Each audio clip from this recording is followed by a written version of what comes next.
सामाजिक क्षेत्र में आपकी सक्रिय भूमिका रहती है। आप एशियाटिक सोसाइटी के सदस्य भी हैं। सर, आपका स्वागत है।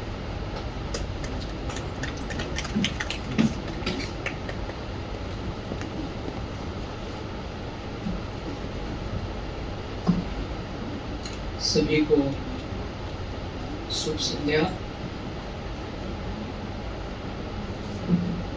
पहले सत्र में जिस तरह से कैनवास बना और दूसरे सत्र में जिस तरीके से इन चीज़ों को आगे ले जाया गया और तीसरे सत्र तक पहुँचते पहुँचते जो चीज़ें छूट गई हैं उन पर जिस तरह चौबे जी ने एकदम नया डायरेक्शन खोला, मैं उसी पर थोड़ी सी बात करना चाहता हूँ। आदरणीय प्रोफेसर अवधेश पठान जी, विठलदास बोधरा जी नहीं है, उन्हें मैं इस बात का धन्यवाद देता हूँ कि उन्होंने अपने वक्तव्य में इस कार्यक्रम की रूपरेखा में चीज़ें जोड़ी, जिस रूपरेखा का को अमित राय जी ने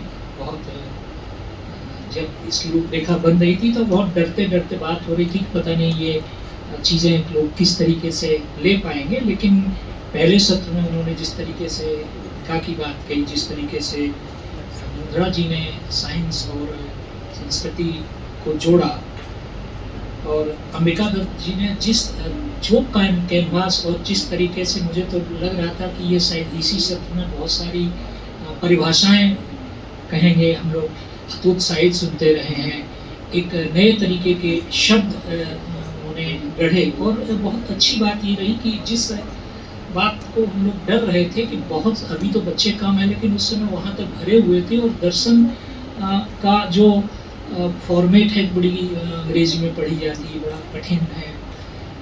लेकिन मेरी ये व्यक्तिगत राय है, मैं उसमें सिर्फ इतना ही जोड़ूंगा कि यहाँ प्रोफेसर मधु कपूर नहीं है और यहाँ संजय जायसवाल बैठे हैं, हमारे गुरु समूहनाथ जी हैं, कि जिस सांस्कृतिक पुनर्निर्माण की हम बात करें उसमें जो कविता है वो सबसे बड़ा सहज दर्शन है।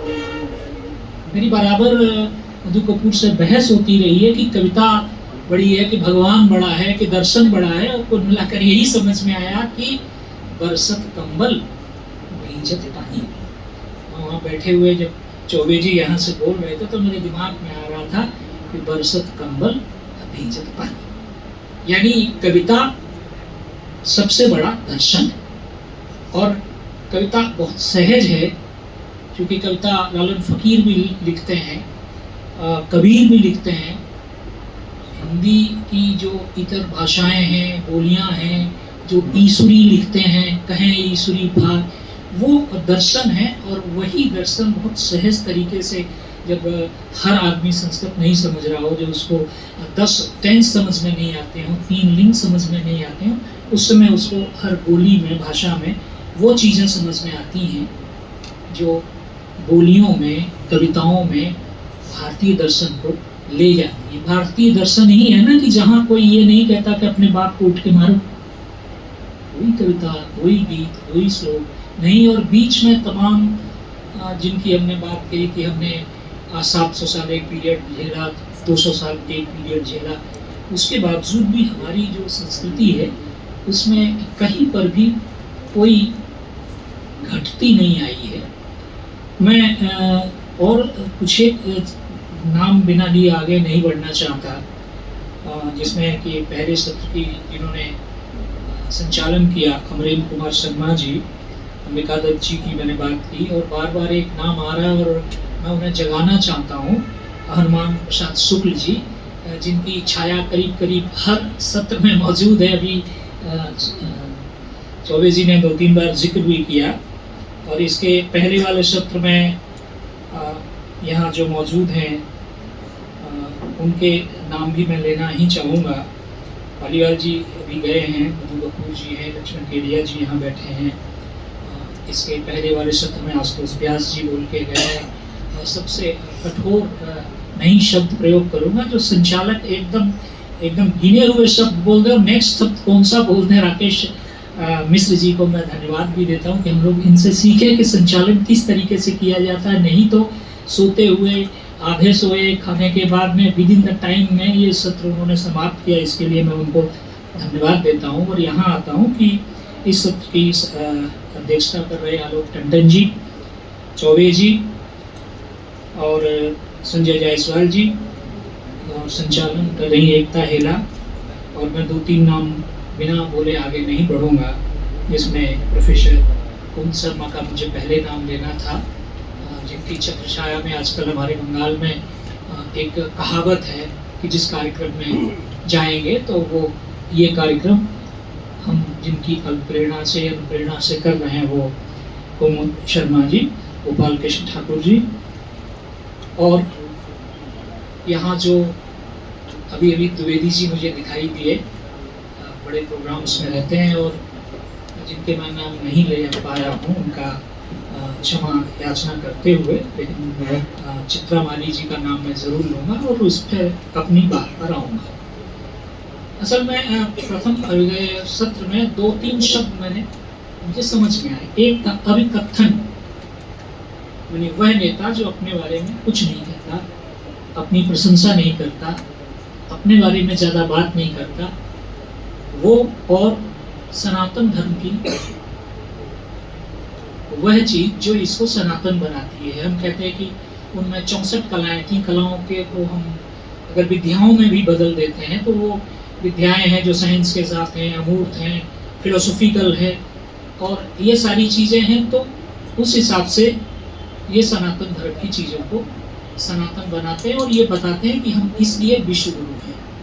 मैं जिस चीज़ को बढ़ाना चाहता हूँ वो ये है कि आज हमारे पास में बांग्लादेश है, पाकिस्तान है, श्रीलंका है, और हमारी अपनी संस्कृति को ढोती हुई शब्द नहीं कहेंगे, बाली है, इंडोनेशिया है, अभी एक मंदिर पर 2 देशों के बीच में बाकायदा युद्ध हुआ है, अफगानिस्तान है।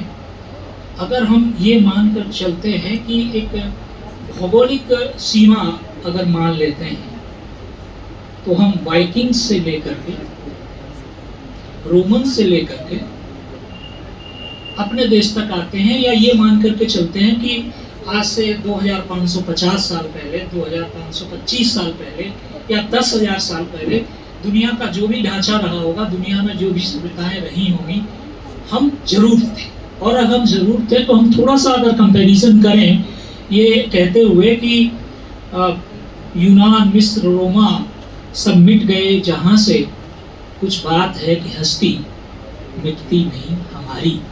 और अगर ये बात है वो हस्ती कौन सी है, तो मैं बहुत कम समय में इन 2-3 चीज़ों पर जिक्र करूँगा कि किस तरीके से भाषा, संस्कृति और भारतीय विचार जिंदा रह गए और दूसरी चीज़ें नहीं रह पाई। मैं बहुत 2525 साल पहले हम शुरू करें तो दुनिया के एक ही समय 2 बड़े दार्शनिक हुए, बुद्ध और कन्फ्यूशियस। बुद्ध और कन्फ्यूशियस की भौगोलिक स्थिति एकदम अलग रही, और 1940, 50, 60, 70 आते आते हमने देखा कि हिंदुस्तान में बुद्धिज्म नए तरीके से आ रहा है, और चीन में कन्फ्यूशियस को बैन किया जा रहा है, ये कहते हुए कि कन्फ्यूशियस के जो विचार हैं वो राजा के पक्ष में हैं। और 10 साल बाद ये देखा गया कि चीन का जो सामाजिक ढांचा है वो कोलैप्स हो रहा है। शॉर्ट में ये कहते हुए कि दोबारा उस देश के नीति नियंताओं ने ये महसूस किया कि जिस तरह हमारे देश के बगल में हिंदुस्तान की जो विचारधारा है, जो संस्कृति है, जो भाषा है, जो बोल है, जो संस्कृति है, उससे वो बचे रहे, उनका सोशल ढांचा बचा रहा, तो उस तर्ज पर हमें कन्फ्यूशियस को अपने समाज में, अपने साहित्य में वापस लाना चाहिए। और वही राज्य जो कन्फ्यूशियस को की समाधि में समाधि खोद कर कन्फ्यूशियस को फांसी देना चाहता था, कन्फ्यूशियस को वापस लाया गया। ये वो तत्व हैं जो ये बताते हैं कि हिंदुस्तान की जो संस्कृति है जिस पर हम इस सत्र में बात कर रहे हैं वो क्यों ज़रूरी है। एक बहुत बड़ा नाम आता है अरस्तु का। अरस्तु के शिष्य का भी नाम आता है, एक नाम आता है चाणक्य का, उनके भी शिष्य का नाम आता है। जब अरस्तु के शिष्य की हम यात्रा देखते हैं, मात्र 30-40 साल की यात्रा है, उसमें देखते हैं कि जैसे जैसे वो शिष्य संस्कृति से अलग हटते चला गया, उसकी महानता नीचे चली गई। और संस्कृति और भाषा किस तरीके से दूसरे व्यक्ति को खा जाती है, किस तरह संस्कृति खत्म हो जाती है, किस तरह व्यक्ति खत्म हो जाता है, उसका सीधा उदाहरण है कि मकदूनिया से चलने वाला फिलिप का बेटा, जो हर सिपाही को कहता है कि तू मेरा दोस्त है, लड़ते चला जाता है, एशिया माइनर पहुंचता है। एशिया माइनर पहुंचने के बाद में ईरान पर कब्जा करता है, इजिप्ट पर कब्जा करता है, और वहां तक पहुंचते पहुंचते वो सोचने लगता है कि हमारी जो विचारधारा थी वो गलत थी, मैं ही सर्वश्रेष्ठ हूँ और मेरे सामने अब कोई बात नहीं कर सकता, मेरा कोई सेनानायक मुझे आदेश नहीं दे सकता। और यहाँ तक कि ईरान जिसको कहते हैं, फारस जिसको कहते हैं, फारस के राजमहल में उसका सेनापति कहता है कि मैंने तुम्हारे साथ तमाम युद्ध लड़े हैं, मैं नहीं होता तो तुम नहीं होते। वो कहता है कि वो संस्कृति चली गई, हम अभी जिस संस्कृति में हैं, और उसकी वो हत्या करता है। भारत तक आता है, भारत में जो सैनिक कहता है कि हम यहाँ लड़ना नहीं चाहते, तीसरे दिन वो सैनिक गायब हो जाता है, और वो सभ्यता, वो व्यक्ति, भले ही किताबों में उसे जितना महान लिख दिया जाए, उनकी संस्कृति में, उनके इतिहास में लिखा हुआ है कि किस तरीके से संस्कृति छोड़ने से एक व्यक्ति का क्षरण होता है, जो हमारे साथ नहीं हुआ। हम एक कंपैरिजन कर रहे हैं साहित्य के साथ, किताबों के साथ और संस्कृति के साथ। अभी हमने बात की बुद्ध और कन्फ्यूशियस की, अभी बात हमने की चाणक्य और यूनान के अरस्तु की। मैं थोड़ा और आगे बढ़ता हूँ। आगे बढ़ते हुए देखता हूँ कि एक दार्शनिक होते हैं मार्क्स ऑरेलियन सिसेरो, ये कहते हैं कि लोकतंत्र सबसे बड़ी चीज़ है, डेमोक्रेसी सबसे बड़ी चीज़ है, और एक के बाद डेमोक्रेट्स आते जाते हैं। धीरे धीरे इस तरीके से उस संस्कृति में जो चीज़ें पीछे से छूटती हैं, और डेमोक्रेट जो चुना हुआ है वो किस तरीके से लोगों को मारने लगता है। और एक उदाहरण देकर मैं आगे बढ़ जाऊंगा, क्योंकि मुझे पूरे इतिहास का कोई जिक्र नहीं करना है। कि वह डेमोक्रेट राजा एक हिब्रू बोलने वाले आदमी को पकड़ के बुलाता है, अपने महल के गेट पर खड़ा करता है, ऊपर में खुद बैठता है, पूछता है पंडित से, ये आदमी बड़ा अराजक है, बताओ इसका क्या करें। राजा बजाय अच्छे और बुरे के ज्ञान के पब्लिक को, जिसको भड़काना कहते हैं, मॉब लिंचिंग कहते हैं, कहता है कि बोलो इसका क्या करें, ये बहुत बदमाश है, आप ही लोग बताओ, ये जिंदा रहेगा तो ठीक रहेगा। जनता चिल्लाती है, नहीं, इसको फांसी दे दो। और उस आदमी को फांसी दी जाती है, और उस आदमी का नाम था ईसा मसीह। ये है रोमन साम्राज्य के डेमोक्रेट होने की कथा का वो पक्ष जो दुनिया इस पर कम बात करती है। और बाद के वर्षों में ऐसा था कि जिसको रात भर जगना है, ईसाई को पकड़ो और जिंदा जला दो। और 1000 साल के बाद वाइकिंग सभ्यता यूरोप तक पहुंचती है, और किस तरीके से एक उदाहरण मुझे याद आता है कि 1919 में प्रथम विश्व युद्ध खत्म होता है, फ्रांस की सुप्रीमेसी है, जर्मनी पर तमाम सूत्र लगाए जाते हैं, 31 सूत्र हैं कि इनका ये होना चाहिए, होना चाहिए, होना चाहिए, होना चाहिए। और उस समय एक अमेरिकन प्रेसिडेंट कहते हैं कि इन पर ये सारी जो शर्तें लगाई जा रही हैं, इनसे इनकी संस्कृति का नष्ट हो जाएगा, इन पर सिर्फ 10 लगा। तो ये कहते हुए फ्रांस ने नकार दिया कि 10 टेस्टामेंट तो बाइबल में है, यहाँ कहाँ 10 टेस्टामेंट का समय है सर, और रिजेक्ट कर दिया। नतीजा इस दुनिया ने देखा कि 1919 से लेकर 1935, 36 और 40, 45 तक वो फ्रांस घुटने पर आ गया और अपने सबसे दुश्मन ब्रिटेन से हाथ जोड़े कि हमें बचाओ। और सबसे ज्यादा नुकसान इस दुनिया में संस्कृति का हुआ तो फ्रांसीसी संस्कृति का हुआ। वो फ्रांसीसी संस्कृति जो कलकत्ते में आती है और आज तक नहीं जाती।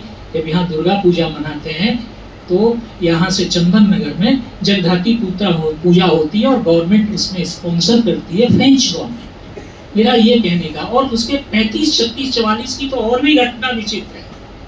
मैं संस्कृति और किताब और साहित्य की बात करता हूँ। स्टैलिन के साथ में अमेरिकन की मीटिंग थी, तो अमेरिकन ने कहा कि भाई जर्मनी को हम तवाफ कैसे करें, हमारे यहाँ जो पोपिज्म है हमें उनके सिद्धांतों से मानना पड़ेगा, उसमें थोड़ी दया है, थोड़ी माया है। तो ये कहा गया, स्टैलिन ने पूछा कि पोप की कोई ब्रिगेड है क्या, आपके पास कोई, जैसे बंदरों की ब्रिगेड है, कुत्तों की ब्रिगेड है, पोप की कोई ब्रिगेड है क्या? तो अमेरिकन ने कहा कि ब्रिगेड तो नहीं है, लेकिन ये संस्कृति का हिस्सा है, मैं इसको धर्म के साथ नहीं जोड़ता। तो ये सारी चीजें दुनिया देख रही है, दुनिया ने देखा है, और उस समय मैं इस बात को मजबूती के साथ कहने में मुझे कोई हिचक नहीं है कि यूनान, मिस्र, रोमा सब मिट गए, जहाँ से कुछ बात है कि हस्ती मिटती नहीं हमारी। यही वो वजह है जिस पर हम बात करते हैं। हमने देखा एकदम सीधे कि हम बात पोपिज्म तक आती है, वो ब्रिगेड तक आती है, और उस समय भी दुनिया के तमाम हिस्से में हमारी संस्कृति मौजूद थी। हम तुलसीदास को भी पढ़ रहे थे, और कई धर्म हमारे इस देश में संस्कृति को सीधे गवाही देते हैं कि दुनिया की तमाम अच्छी कविताएं, अच्छी कविताओं का संग्रह गुरु ग्रंथ साहब में मौजूद है। और 300 साल पहले जब एक आयोजन हो रहा था तो SGPCA शिरोमणि गुरुद्वारा प्रबंधक समिति ने चिट्ठी लिखी, साहब कबीर साहब को आप ये लिख दीजिए कि इसमें कबीर के जो दोहे हैं वो कबीर के नहीं हैं। तो प्रधान जी को याद होगा कि यहाँ परिषद में मीटिंग हो रही थी और उन्होंने ये कहने से मना कर दिया कि हम एक लिखकर नहीं दे सकते। हाल ही इसके पहले एक सत्र में एक सज्जन ने कहा था कि हानी साहब ने कहा कि हमारी जो संस्कृति थी वो गंगा के किनारे आके डूब गई। मैं अपनी आखिरी बात ये कहते हुए खत्म करता हूँ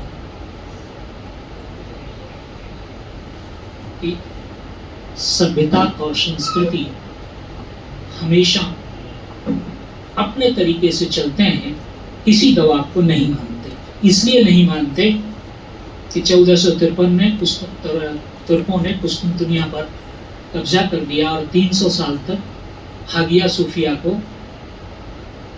मस्जिद बना के रखा। 2022-21 में वो मस्जिद से म्यूजियम बना, फिर म्यूजियम से मस्जिद बन गई। सिर्फ एक बात याद रखनी है कि बहुत सारे लोग हैं, ताकत है, धर्म है, संस्कृति नहीं। और ऐसी बात अगर लागू होती है तो मैंने जिस सिकंदर की बात कही, सिकंदर ईरान में आया, ईरानी संस्कृति में डूब गया, यूनान खत्म हो गया। उसी ईरान तक पहुंचते पहुंचते मुस्लिम धर्म की जो संस्कृति के नाम पर आज इस देश में कहा जा रहा है या दुनिया में कहा जा रहा है, वो सिर्फ ईरानी संस्कृति है। और ईरानी संस्कृति वो है जो आज हम उसे जिस रूप में भले ही देखें वही है जो यहाँ इस देश के मुसलमान ये कहते हुए बीच बीच में हिचकते हैं कि हमारे पुरखे कौन थे। और मैं उसी बात को शायद इस बात का सेमिनार रखूं कि ईरान में तक्षशिला यहाँ नहीं है, पाकिस्तान में है, दूसरे देशों में है, टर्की में है, बहुत सारे इंडियन नॉलेज सेंटर्स अलग अलग देशों में मौजूद हैं। और अगर मौजूद हैं तो ये मान करके चला जाए कि धर्म के नाम पर जो मुस्लिम संस्कृति है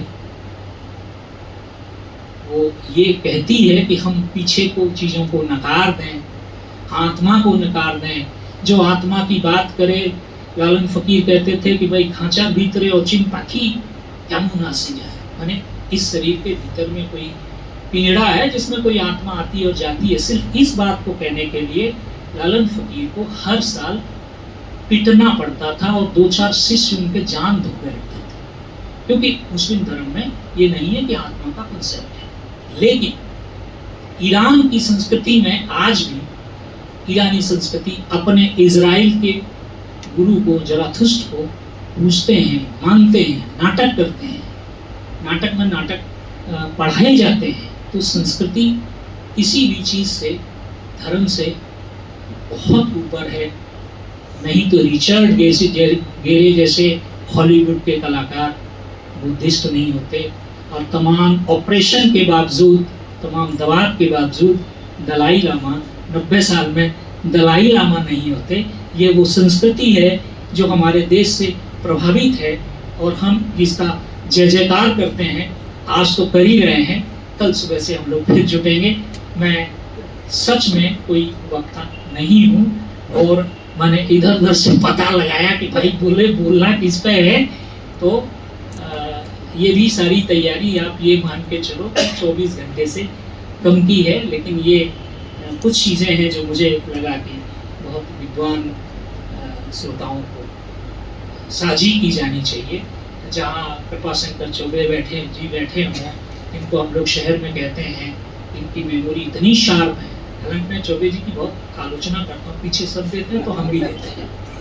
तो इनकी मेमोरी इतनी शार्प है कि मैंने पूरे जीवन में कभी भी इनको कागज़ लेके किसी का इंटरव्यू लेते हुए नहीं देखा। लेकिन जिन लोगों से मिलते हैं उनके लंबे लंबे इंटरव्यू जनसत्ता में छपे जरूर हैं। पब्लिक प्लेस में पीछे अगर उल्टा पुल्टा बोलते हैं तो पब्लिक में कभी कभी हमें अपने मित्रों के प्रति कहना चाहिए कि उनकी ये विशेषता है। और वो एकमात्र आदमी है इस शहर के जो 2 इतिहास एक साथ लेकर चलते हैं, इस शहर की पत्रकारिता के टीचर, बेस्ट रिपोर्टर, और आखिरी बात, बार आखिरी बात कहता हूँ और फिर आगे बढ़ जाता हूँ, इस केंद्र को बनाने में जिन लोगों ने खून पसीना दिया है,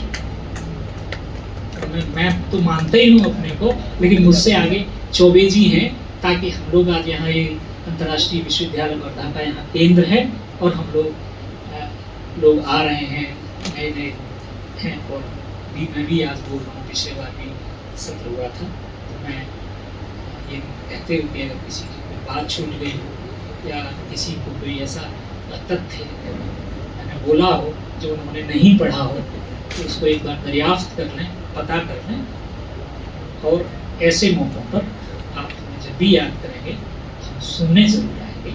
बहुत बहुत नमस्कार।